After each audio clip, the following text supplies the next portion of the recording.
ഗുസ്താഖ് ഇഷ്ക് വളരെ വളരെ നല്ലൊരു സിനിമ കണ്ടിറങ്ങിയ ഒരു ഫീലാണ് കിട്ടിയത്. കാരണം ഒന്ന് ആലോചിച്ച് നോക്കിയേ, ഒരേ ദിവസമാണ് തെരെ ഇഷ്ക്-മേ എന്ന് പറയുന്ന സിനിമയും ഈ ഗുസ്താഖ് ഇഷ്ക് എന്ന് പറയുന്ന ഈ സിനിമയും റിലീസായത്. അപ്പോൾ ഈ തെരെ ഇഷ്ക്-മേൽ പറയുന്ന വളരെ ടോക്സിക് ആയിട്ടുള്ള ഒരു ഒരു മെയിൽ ക്യാരക്ടർ, അതായത് എല്ലാ ഹീറോ കാണിക്കുന്ന എല്ലാം ഭയങ്കരമായിട്ട് ഗ്ലോറിഫൈ ചെയ്യുന്നത്, അതായത് ഈ ടോക്സിസിറ്റിയാണ് ഹീറോയിസം എന്നുള്ളൊരു തെറ്റിദ്ധാരണ ഉണ്ടാക്കുന്ന പോലുള്ള അങ്ങനെയുള്ളൊരു നാരേഷൻ, ആ രീതിയിൽ വരുന്നൊരു സിനിമ. ഇതേ സമയം ഗുസ്താഖ് ഇഷ്ക് ഒരുമിച്ച് റിലീസായതാണെങ്കിലും ഇതിൽ പറയുന്ന ആ ഒരു 1999 ആ ഒരു കാലഘട്ടത്തിലുള്ള ദില്ലി, ഓൾഡ് ദില്ലി പിന്നെ കുറച്ച് പഞ്ചാബിൻ്റെ കുറച്ച് പ്രവിശ്യകൾ, അപ്പോൾ അതിനകത്തൊക്കെ പറയുന്ന ഒരു പീരീഡ് എന്ന് തന്നെ പറയാമല്ലോ, ആ ഒരു പീരീഡ് ടൈമിലുള്ള വളരെ ബ്യൂട്ടിഫുൾ ആയിട്ടുള്ള ഒരു ലവ് സ്റ്റോറി. ഇതിലൊരു കാര്യം എന്താണെന്ന് വെച്ചാൽ, ഈ തെരെ ഇഷ്ക്-മേ എന്ന് പറയുന്ന സിനിമയിൽ നായകൻ ഈ പറയുന്ന കുറേ അട്രോസിറ്റീസൊക്കെ കാണിക്കുമ്പോൾ ഇതിൽ നായകൻ എന്ന് പറയുന്നത് ഒരു പോയറ്റ് ആവാൻ ശ്രമിക്കുന്ന ഒരു സിനിമയുടെ ഒരു ഘട്ടത്തിൽ പറയുന്നത് സ്ത്രീകൾക്കെതിരെയുള്ള അക്രമങ്ങളൊന്നും ഒരിക്കലും ചെയ്യാൻ പാടില്ല, ഒരു നല്ല ഒരു പുരുഷനാണെന്നുണ്ടെങ്കിൽ അത് ചെയ്യില്ല എന്നുള്ള രീതിയിൽ അങ്ങനെ പറയുന്നത്, അത് നേരെ ഓപ്പോസിറ്റ് ആയിട്ടുള്ള ഒരു ക്യാരക്ടർ. പക്ഷെ രസം എന്താണെന്ന് വെച്ചിട്ടുണ്ടെങ്കിൽ തെരെ ഇഷ്ക്-മേ എന്ന് പറയുന്ന സിനിമ അത് 4 ദിവസം കൊണ്ട് 60 കോടി അതൊക്കെ കളക്ട് ചെയ്ത് വലിയൊരു ബ്ലോക്ക് ബസ്റ്റർ ആയി പോകുന്നു. ഈ ഗുസ്താഖ് ഇഷ്ക് എന്ന് പറയുന്ന സിനിമ ഇത് തിയേറ്ററിൽ വളരെ കുറച്ച് ആളുകളെ ഉണ്ടായിരുന്നുള്ളൂ, അത് നല്ല പ്രായമുള്ളവർ. കാരണം ഈ സിനിമ ഗുൽസാറിൻ്റെ ഒരുപാട് ബ്യൂട്ടിഫുൾ ആയിട്ടുള്ള പോയം, ഗുൽസാറിൻ്റെ ആ ഒരു പാട്ടിലുള്ള വരികളും കാര്യങ്ങളൊക്കെ ഈ സിനിമ തന്നെ മൊത്തത്തിൽ അങ്ങനെയാണ്. ഞാനതിനെക്കുറിച്ച് ഡീറ്റെയിൽ ആയിട്ട് ഞാൻ പറയാം. അപ്പോൾ ഇതിലെ നായകൻ വിജയ് വർമ്മ, പിന്നെ നസറുദ്ദീൻ ഷാ, ഫാത്തിമ സന ഷെയ്ഖ്, ഈ 3 ക്യാരക്ടറിലൂടെയാണ് ഈ സിനിമ പോകുന്നത്.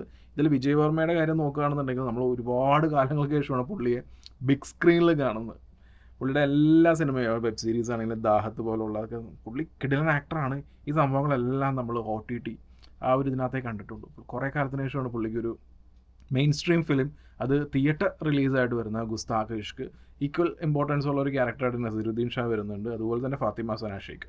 ഇവർ 3 പേരും, ഈ 3 മെയിൻ കീ ക്യാരക്ടേഴ്സാണ് ഈ പടത്തിലുള്ളത്. അതിൽ വിജയ് വർമ്മയുടെ ഒരു ക്യാരക്ടർ ദില്ലിയിലുള്ള ഒരു പഴയ അച്ഛൻ്റെ പ്രസ് അതൊക്കെ എടുത്ത് നടത്തുന്നു. പക്ഷേ പുള്ളിക്ക് സാമ്പത്തികമായിട്ട് ഒരുപാട് പ്രശ്നങ്ങളൊക്കെ ഉണ്ട്. അപ്പോൾ ഈ പ്രിൻറ്റിങ് പ്രസ്സിൽ എന്തെങ്കിലുമൊക്കെ വേണം. അപ്പോൾ അങ്ങനെയാണ് അസീസ് എന്ന് പറയുന്ന ഒരു ഷായർ, ഈ ഷായരി എന്നൊക്കെ പറയുമല്ലോ, അപ്പോൾ അതിൻ്റേതായിട്ടുള്ള, അപ്പോൾ ഈ ഷായറിൻ്റെ കുറച്ച് ഷായരി കിട്ടിക്കഴിഞ്ഞിട്ടുണ്ടെന്നുണ്ടെങ്കിൽ ഈ പ്രിൻറ്റിങ് പ്രസ് കുറച്ചുകൂടെ മെച്ചപ്പെടുമെന്നൊക്കെ തോന്നി. അങ്ങനെ അസീസിനെ അന്വേഷിച്ച് പോവുകയാണ്. അപ്പോൾ അസീസിനെ കാണാൻ പോകുന്നതിന് മുമ്പ് ഫോൺ ചെയ്യുമ്പോൾ മകളായിട്ടുള്ള ഫാത്തിമ സന ഷെയ്ഖിൻ്റെ ക്യാരക്ടറാണ് ഫോൺ എടുക്കുന്നത്. കറുത്ത കോട്ട് ധരിച്ചിട്ട് വരാൻ പറയുന്നു.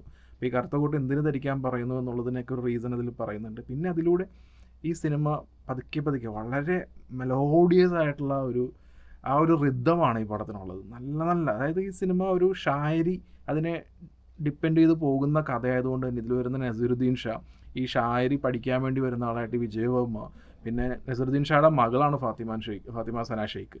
അപ്പോൾ ആ ഒരു ഇവർ തമ്മിലുള്ള അങ്ങോട്ടും ഇങ്ങോട്ടുള്ള ഈ സംഭാഷണങ്ങളിലൊക്കെ ഉറുദു വളരെ മനോഹരമായിട്ടുള്ള ഒരു ലാംഗ്വേജ് ആണെന്നാണ് ജാവേദ് അക്തറൊക്കെ പറയുന്നത്. എനിക്ക് വളരെ ഇഷ്ടപ്പെട്ട ഒരു പേഴ്സണാലിറ്റിയാണ് ജാവേദ് അക്തർ. അപ്പോൾ ജാവേദ് അക്തറിൻ്റെ നമുക്കൊരു പുള്ളിയെക്കുറിച്ച് കൂടുതൽ പറയേണ്ട ആവശ്യമില്ല. അതുപോലെ ഗുൽസാർ, അപ്പോൾ ഈ ഗുൽസാറിൻ്റെ പോയംസ് ഉറുദുവിൽ വരുന്നതാണെങ്കിലും ഇതിനകത്തുള്ള ഡയലോഗ്സുകൾ, അങ്ങോട്ടും ഇങ്ങോട്ടുള്ള ഡയലോഗ്സ് അവർ എന്ത് രസമായിട്ടാണ് പറയുന്നത്. വലിയ കോംപ്ലിക്കേറ്റഡ് ഒന്നും അല്ലാത്ത വളരെ വളരെ സ്മൂത്തായിട്ടുള്ള ഒരു സൂത്തിങ് ആയിട്ടുള്ളൊരു മെലഡി സോങ് കേൾക്കുമ്പോൾ കിട്ടുന്ന സുഖമുണ്ടല്ലോ, ആ സുഖമാണ് 2 മണിക്കൂർ ഈ സിനിമ നൽകുന്നത്. ഈ സിനിമയുടെ ആ ഒരു കഥയിൽ വലിയ കോംപ്ലിക്കേഷൻസോ കാര്യങ്ങളൊന്നും വരുന്നില്ല. ഈ 3 മെയിൻ ക്യാരക്ടേഴ്സ് ഉണ്ട്, ഇവരുടെ ഉള്ളിലുള്ള ഇന്നർ കോൺഫ്ലിക്ട്സിനെ കുറിച്ചാണ് സിനിമ പറയുന്നത്. അതിൽ ഫാത്തിമ സന ഷെയ്ഖിനെ കുറിച്ചുള്ള ഒരു ചെറിയൊരു സർപ്രൈസ്, ആ ഒരു ക്യാരക്ടറിനെ കുറിച്ചുള്ളൊരു സർപ്രൈസ് ഇൻ്റർവെല്ലിന് തൊട്ട് മുമ്പ് റിവീൽ ആവുന്നുണ്ട്. അത് കഴിഞ്ഞ് പിന്നെ ഇവർ അങ്ങോട്ടും ഇങ്ങോട്ടുള്ള, കാരണം ഈ ഹ്യൂമൻ ഇമോഷൻസിന് നല്ല രീതിയിൽ പ്രാധാന്യം കൊടുത്തിട്ടുള്ള സിനിമയാണ്. അപ്പോൾ അങ്ങനെ പിന്നെ ഈ ഒരു കാലഘട്ടം 1999 ആ ഒരു കാലഘട്ടം എന്ന് പറയുമ്പോൾ സാധാരണക്കാരുടെ ഇടയിൽ മൊബൈൽ ഫോൺസൊക്കെ അങ്ങനെ കോമൺ ആയി വന്ന് തുടങ്ങിയിട്ടില്ല. അപ്പോൾ ആ ഒരു കമ്മ്യൂണിക്കേഷൻ, അതായത് ലവേഴ്സിൻ്റെ ഇടയിലുള്ള ഒരു കമ്മ്യൂണിക്കേഷൻ നമ്മൾ ഇതിനു മുമ്പ് വന്ദനത്തിൽ കണ്ടിട്ടുണ്ട്. വന്ദനത്തിൻ്റെ ക്ലൈമാക്സ് എല്ലാവരും ഓർത്തിരിക്കുന്നതിൻ്റെ കാരണം തന്നെ ആ ഒരു കമ്മ്യൂണിക്കേഷൻ്റെ ആ ഒരു കോംപ്ലിക്കേറ്റഡ് ആയിട്ടുള്ള ഒരു സംഭവം അവരുടെ ഇടയിൽ നടക്കുന്നതുകൊണ്ടാണ്. അപ്പോൾ ഇതിൽ അതുപോലുള്ളൊരു ട്രാജിക് എൻഡിങ്ങും കാര്യങ്ങളൊന്നുമില്ല. ഞാൻ പറഞ്ഞല്ലോ, വളരെ സൂത്തിങ് ആയിട്ടുള്ള ഒരു മെലഡി, അത് കേൾക്കുന്ന സുഖമാണ് ഈ സിനിമയ്ക്കുള്ളത്. അപ്പോൾ ഈ കമ്മ്യൂണിക്കേഷൻ്റെ പ്രശ്നം കൊണ്ട് ഇവർക്കിടയിൽ നടക്കുന്ന ഇതിനെയൊക്കെ ആയിട്ട് വളരെ രസമായിട്ട് കാണിച്ചിട്ടുണ്ട്. ഇതിലെ നസറുദ്ദീൻ ഷായുടെ ക്യാരക്ടറുണ്ട്, പുള്ളിയുടെ ഉള്ളിലുള്ള കുറേ കോൺഫ്ലിക്ട്സുകളുണ്ട്. പുള്ളിയുടെ യൗവനത്തിൽ ചെയ്തിട്ടുള്ള കുറേ കാര്യങ്ങൾ, അതിൽ ഒരുപാട് റിഗ്രറ്റ് ചെയ്യുന്ന, പുള്ളിയുടെ ഇപ്പോൾ ഈ ഒരു പ്രായത്തിൽ പുള്ളി കാണിക്കുന്ന ചില കാര്യങ്ങൾക്ക് യൗവനത്തിൽ പുള്ളി ചെയ്ത ചില കാര്യങ്ങളുടെ കണക്ഷനുണ്ട്. ആ കണക്ഷൻ എന്താണെന്നുള്ളതൊക്കെ അതൊരു ഭയങ്കര ഇമോഷണൽ ആയിട്ടുള്ള ഒരു കാര്യങ്ങളൊക്കെയാണ്. അപ്പം അത് മനസ്സിലാക്കാതെ അല്ലെങ്കിൽ അതിൻ്റെ ഒരു ആഴം, ആ ഡെപ്ത് അറിയാതെ പെരുമാറുന്ന ഒരു ക്യാരക്ടറായിട്ട് വിജയ് വർമ്മ. അപ്പം അങ്ങനെയൊക്കെ വരുന്ന ഇവർ ഈ 3 ക്യാരക്ടേഴ്സിൻ്റെ ഇടയിൽ നടക്കുന്ന കുറച്ച് കാര്യങ്ങൾ. അതിനിടയിലാണെങ്കിൽ ഫാത്തിമ സന ഷെയ്ഖിൻ്റെയും പിന്നെ വിജയ് വർമ്മയുടെയും അവർ റിയൽ ലൈഫിലും ലവേഴ്സ് ആണെന്നൊക്കെ പറയുന്നുണ്ട്. പക്ഷേ ഈ സിനിമയിൽ ഭയങ്കര കെമിസ്ട്രിയാണ് രണ്ടുപേരും. ഇവരുടെ ഇടയിൽ നടക്കുന്ന ആ ഒരു പ്രണയം, ആ ലവ് ട്രാക്ക് എങ്ങോട്ട് പോകും എന്നുള്ളൊരു ചോദ്യചിഹ്നം. ഇതിലെല്ലാത്തിലും ഉപരി ബ്യൂട്ടിഫുൾ ആയിട്ടുള്ള കുറേ പാട്ടുകൾ. ഇതിൽ വരുന്ന ഞാൻ പറഞ്ഞല്ലോ ഉറുദു എന്ന് പറയുന്ന ലാംഗ്വേജ്, ആ ലാംഗ്വേജിൻ്റെ ഒരു മനോഹാരിത, ആ ബ്യൂട്ടിഫുൾനെസ്, ഒരു ഷായരി, ഇതിൽ പറയുന്ന ഡയലോഗ്സ് ആണെങ്കിലും ഇതിൽ വരുന്ന പാട്ടാണെങ്കിലും ശരിക്കും പറഞ്ഞാൽ ഈ സിനിമ അങ്ങനെ വലിയ എക്സ്പെക്റ്റേഷനോ കാര്യങ്ങളോ ഒന്നും ഉണ്ടായിരുന്നില്ല. PVR പാസ്പോർട്ടുണ്ട്. അപ്പോൾ അതുകൊണ്ട് നമുക്ക് എങ്ങനെ വന്നാലും ചെറിയ കാശിനൊക്കെ പടം കാണാൻ പറ്റും. അപ്പം അങ്ങനെ പിന്നെ എല്ലാ സിനിമകളും കാണുന്നത് ഈ തിയേറ്ററിൽ ഇരിക്കുന്നത് വളരെയധികം ഇഷ്ടപ്പെടുന്ന ഒരാളായതുകൊണ്ട് അപ്പം അങ്ങനെ കണ്ട ഒരു സിനിമയാണ്. പക്ഷേ പഴയ പടങ്ങളൊക്കെ ഉണ്ടാവില്ല വളരെ ഇങ്ങനെ പോയറ്റിക്കായിട്ട് പറയുന്ന ലവ് സ്റ്റോറീസ് എന്ന് പറയുന്നത് എനിക്ക് പ്രോപ്പറായിട്ട് അങ്ങനെ വർക്ക് ആവാറില്ല. വളരെ ചുരുക്കം ലവ് സ്റ്റോറീസൊക്കെയാണ് എനിക്ക് ഇഷ്ടമുള്ളൂ.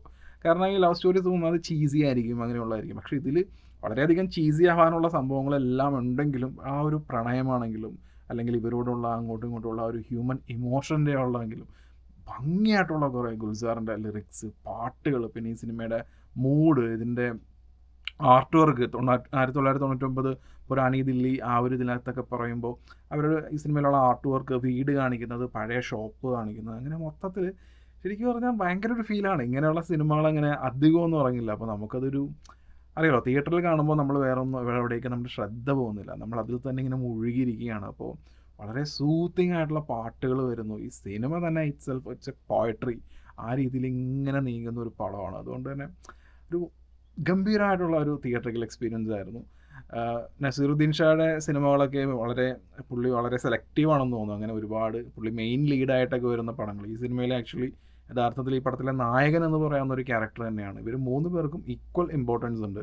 അതിൽ നസീറുദ്ദീൻ ഷായുടെ ഒരു ക്യാരക്ടർ, ആ ക്യാരക്ടറിനോടുള്ള ഒരു ഇമോഷണൽ കണക്ഷൻ നമുക്ക് ആ പടത്തിൻ്റെ ക്ലൈമാക്സ് വരെ ഉണ്ടാവും. പിന്നെ ഇങ്ങനെയുള്ള പടങ്ങളിൽ നമുക്ക് എന്തായിരിക്കും അവസാനം എന്നൊക്കെ നമുക്ക് ഊഹിക്കാൻ പറ്റും. പക്ഷേ എന്നാൽ പോലും അതിൻ്റെ ആ ലവ് ട്രാക്ക്, ഈ പടം എൻഡ് ചെയ്യുന്ന രീതി, ഈ സംഭവങ്ങളെല്ലാം കൊണ്ട് പിന്നെ ഇതിലെ പാട്ടുകളും കൊണ്ട് മൊത്തത്തിൽ വളരെ വളരെ നല്ല ഒരു തിയേറ്ററിക്കൽ എക്സ്പീരിയൻസ് ആയിരുന്നു. 5 പേരെ ഉണ്ടായിരുന്നുള്ളൂ ഈ പടം കാണാനായിട്ട്.